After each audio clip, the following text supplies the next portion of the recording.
Hola, veo que estás usando mi contenido, por favor, elimina los vídeos o tomaré medidas. Su respuesta: silencio absoluto. Así que el Arsenal prepare todos los enlaces de los vídeos originales, las fechas de publicación y todo lo necesario para demostrar que yo era el creador. Envío un reclamo formal a la plataforma activando el sistema de derechos de autor. Mientras esperaba la respuesta, empecé a notar algo extraño. El tipo seguía subiendo más vídeos míos como si pasara que nunca iba a hacer nada al respecto.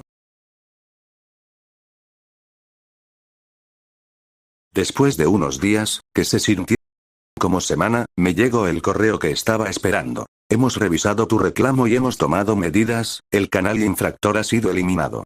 Entré al enlace del canal, y ahí estaba el glorioso mensaje: este canal ha sido suspendido por infringir derechos de autor. Sentí como mezcla de alivio y satisfacción, era como recuperar algo que me habían robado. Así aprendí dos cosas importantes. 1.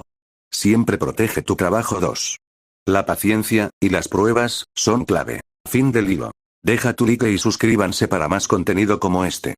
Y cuenta tu hilo en los comentarios. Adiós.